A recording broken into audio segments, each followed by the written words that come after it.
Hello and welcome guys. দেখুন একটা নতুন রেসিপি নিয়ে আপনাদের সামনে হাজির হলাম। একটু বেসন নিয়েছি, আলুটা ম্যাশ করে নিয়েছি, ধনে জিরে আদা লঙ্কা পেস্ট, একটু লঙ্কার গুঁড়ো, একটু হলুদ, একটু নুন, সমস্ত কিছু নিয়েছি। আর বেসনের মধ্যে একটু তেল দিয়ে নিলাম। দেখুন এবার সমস্ত কিছু যেগুলো দেখছেন এগুলো দিয়ে আমি এটাকে মেখে নেবো। তো চিন্তা করলাম যে কিছু একটা নতুন কিছু করে দেখা যাক কেমন লাগে। তা আমার মাথায় এলো পুর ভরা সোয়াবিন দিয়ে করলে কেমন হয়। তা সোয়াবিনটাকে একটু গরম জলে ভিজিয়ে রেখে দিয়েছিলাম, দিয়ে জল ঝরিয়ে রেখে দিচ্ছি। হাতে একটুখানি তেল মাখিয়ে এটাতে মাখিয়ে নিলাম।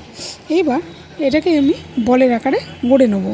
তা বলের আকারে গড়ে, যেহেতু এটা আলুটাই বেশি, বেসন তো সামান্যই আছে জাস্ট ধরার জন্য এটাকে, কিন্তু আমি উপর থেকে একটুখানি আরও মুচমুচে হওয়ার জন্য একটু কর্নফ্লাওয়ার উপর থেকে ছড়িয়ে দেবো। দিয়ে এবার ওই হাতেতেই আমি প্রত্যেকটা গড়ে নেবো। এবার এটাকে মাখিয়ে নিয়ে এবার আমি চ্যাপটা করে নিয়ে এর মধ্যে একটা সোয়াবিন আমি ঢুকিয়ে দেবো। সোয়াবিনটা নুন জলে দেওয়া ছিল। দিয়ে এবার এটাকে আমি এই পুরের মধ্যে মুড়ে দেবো। মুড়ে দিয়ে এবার এরকম করে করে প্রত্যেকটা বল তৈরি করে নেব। তো দেখুন আপনাদের খুব ভালো লাগবে।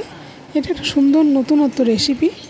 তা আপনারা ট্রাই করে দেখুন। এটা চায়ের সঙ্গে তো দুর্দান্ত লাগে। ভাতের সঙ্গে আমি ভাতের সঙ্গে করেছিলাম, ঝাল করেছিলাম বলে, তো ভাতের সঙ্গে আমি ঝাল করেছিলাম। এটা ভাজা খেতেও দারুণ লাগে, মুচমুচে হয়। এত যেহেতু কর্নফ্লাওয়ার আছে সেহেতু একটু মুচমুচে তো হবেই। তো যাই হোক, তেল বসিয়ে দিয়েছি। এবারে এগুলোকে সব দুপিঠে লাল লাল করে ভেজে নেব। তা একটু সময় নিয়ে ধৈর্য ধরে ভাজতে হবে, কারণ একটু মোটা মোটা তো, তা একটু সময় করে হালকা আঁচেতে ভেজে নিতে হবে।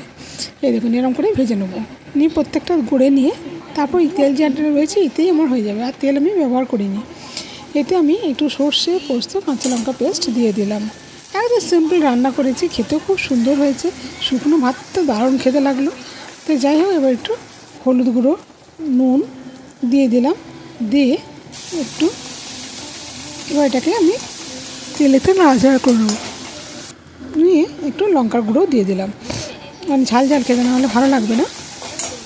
এটাকে নাড়াচাড়া করে নিয়ে এবার আমি জল দিয়ে দেবো। দিয়ে এটাকে যে ফুটতে শুরু হবে তখন আমি বড়াগুলোকে দিয়ে দেবো। খুব বেশি জল দিলাম না, কারণ এই বড়াগুলো প্রচণ্ড নরম হয়।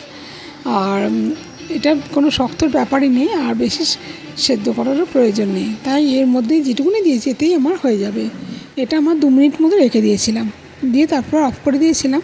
তারপরে দেখাবো আপনাদের। দেখুন কত বড় বড় হয়ে গেছে, কত সুন্দর হয়েছে, এত টেস্টি হয় খেতে চিন্তা করতে পারবেন না। ওইটুকুনি ঝোল আছে, এটা আমি ঢেলে বড়ার উপরে দিয়ে রাখলাম। কিন্তু যখন আমি খেতে দিলাম তখন আর কিছুই ছিল না, এত টেনে নিয়েছে, এত সুন্দর হয়েছে, দারুণ খেতে হয়েছে। এরকমভাবে বানিয়ে দেখুন, অসাধারণ।